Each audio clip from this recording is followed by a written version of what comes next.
Welcome back, folks. It's Thursday, May the 2nd, 2024. Born on this date in 1941, former Major League relief pitcher Clay Carroll of Clanton. Now, Carroll was one of baseball's top relievers back when they were called firemen, if you remember that, because they were called on to come in and put out the fire. He was with the Braves when they moved from Milwaukee to Atlanta, and during the 70s in Cincinnati, he had some great seasons out of the bullpen for the Big Red Machine. In 1950, the late Randy Colley of Alexander City. Y'all know him as the former WWF Tag Team Champion Moondog Rex of the Moondogs.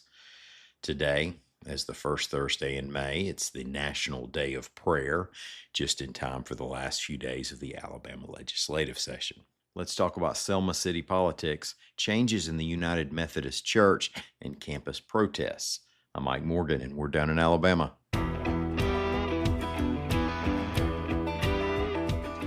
We mentioned yesterday that the mayor in Selma had suspended the police chief. He said he would speak on the topic, and on Wednesday he certainly did. AL.com's Carol Robinson reports that Mayor James Perkins let loose on the police department at a press conference. He gave examples of what's been frustrating him, including a complaint that Selma PD failed to show up to provide extra protection at 2 Selma schools after 2 high school students were shot over the weekend. And he spoke out about what he called big Freaknik-style block parties that have taken place outside the police department, including one at which he said there were more than 100 shots fired, yet no police action. And he said the city takes a constant stream of calls complaining about such issues. Perkins suspended Selma Police Chief Kenta Fulford Tuesday. It's the second time the mayor has suspended the chief. The city council reversed his previous suspension. Possible changes that led the more conservative congregations to leave the United Methodist Church denomination over the past couple years have already happened. AL.com's Greg Garrison reports that the denomination's bans on the ordaining of openly gay clergy and the officiating of same-sex weddings were lifted Wednesday at the United Methodist General Conference in Charlotte, North Carolina. The changes to the Book of Discipline does not require clergy to perform same-sex weddings or churches to permit them at their locations, however. But here's the ideological impact of the UMC split. An issue that previously split the denomination passed 692 to 51. That's over 90% voting in favor.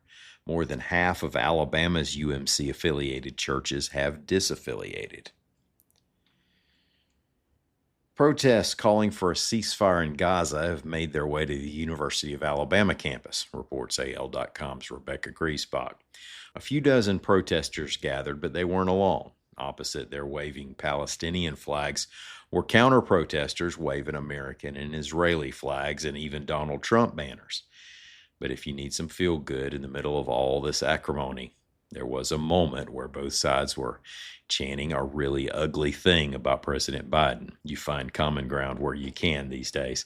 The primary protesters were calling on the severing of ties between the university and defense contractor Lockheed Martin, the maker of weaponry that's being used by Israel in its ongoing war against the Hamas government in Gaza that was triggered by the October 7th Hamas terror attacks in Israel.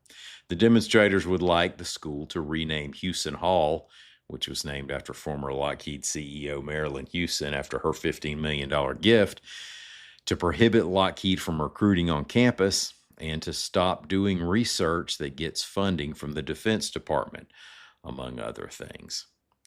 Well, thank y'all so much for listening. We're going to be back here again tomorrow. Until then, y'all come by and see what we're doing on the internet at al.com.